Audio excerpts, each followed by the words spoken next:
नमस्कार विद्यार्थी मित्रांनो, नर्सिंग नोट्समध्ये आपले स्वागत आहे. तर आजच्या व्हिडिओमध्ये आपण प्रश्न दुसऱ्यामधला बघणार आहोत. फरक स्पष्ट करा. तर 3 प्रश्न दिले आहेत, 2 लिहायचे आहेत, एक ऑप्शनल आहे. तर बघू पहिला प्रश्न काय आहे, खऱ्या प्रसववेदना आणि खोट्या प्रसववेदना. तर याचा व्हिडिओ मी ऑलरेडी अपलोड केला आहे, ते तुम्ही मागील व्हिडिओमध्ये जाऊन बघू शकता. दुसरा आहे गर्भाशय बाहेर गर्भधारणा म्हणजे एक्टोपिक प्रेग्नन्सी आणि द्राक्ष गर्भ म्हणजे मोलार प्रेग्नन्सी. याचा पण व्हिडिओ मी ऑलरेडी टाकलेला आहे, तर ते तुम्ही बघू शकता. प्रश्न तिसरा बघूया, पूर्णकाल बालक आणि अपूर्णकाल बालक. तर हा प्रश्न नवीन आहे, तर चला बघूया. गरोदरपणाचे 37 आठवडे पूर्ण झाल्यानंतर जन्मलेल्या बालकाला पूर्णकाल बालक असे म्हणतात. अपूर्णकाल बालक गरोदरपणाचे 28 आठवडे म्हणजे 196 दिवस पूर्ण झाल्यानंतर व 37 आठवडे पूर्ण होण्यापूर्वी जन्मलेल्या बालकाला अपूर्णकाळ बालक असे म्हणतात. दुसरा मुद्दा आहे, पूर्णकाल बालकाचे वजन 500 ग्रॅमपेक्षा जास्त असते आणि अपूर्णकाल बालकाचे वजन हे 500 ग्रॅमपेक्षा कमी असते.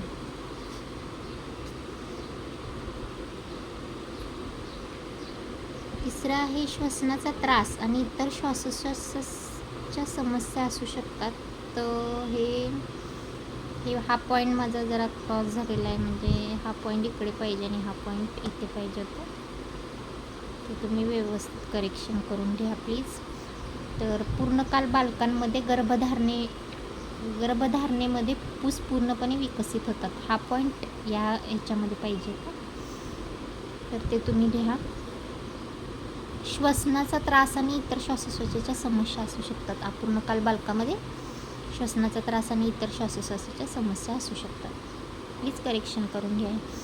आणि चौथा आहे, शरीराचे तापमान व इतर महत्त्वपूर्ण कार्य नियंत्रित करण्यासाठी पुरेशी चरबी आणि ऊर्जा असते पूर्णकाल बालकांमध्ये.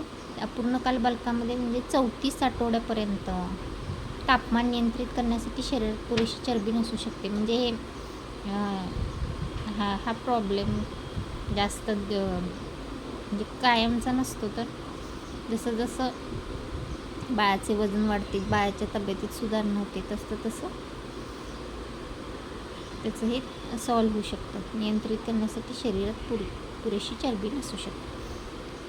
पाचवा हे, चोखण्याची घेण्याची क्षमता निरोगी जलद वजन वाढते, त्यामुळे बाळाची वाढ होऊ शकते. तर अपूर्णकाल बालकामध्ये 34 आठवड्यापेक्षा जास्तपर्यंत चोखण्याची घेण्याची क्षमता पूर्णपणे विकसित होत नसल्याने आहार देण्यात समस्या असू शकते. 34 आठवड्यापर्यंत ते अपूर्णकाल बालक असते. 34 आठवड्यानंतर ते पूर्णकाल बालक म्हणजे त्याची क्षमता वाढते, म्हणजे ही समस्या इथपर्यंतच राहू शकते, नंतर त्याच्यात सुधारणा होऊ शकते. तर 6वा पॉईंट आहे, पूर्णकाल बालकांमध्ये बाहेरच्या वातावरणात समरस होण्याची क्षमता असते. 6वा आहे, अपूर्णकाल बालकांमध्ये बाहेरच्या वातावरणात समरस होण्याची क्षमता नसते. तर हा फरक आहे पूर्णकाल बालक आणि अपूर्णकाल बालकामध्ये. तर पुढील प्रश्न पुढच्या व्हिडिओमध्ये मी लवकरात लवकर तुमच्यासाठी घेऊन येणार आहे. तोपर्यंत माझ्या चॅनलला लाईक, शेअर, सबस्क्राईब, कमेंट करायला विसरू नका. थँक्यू.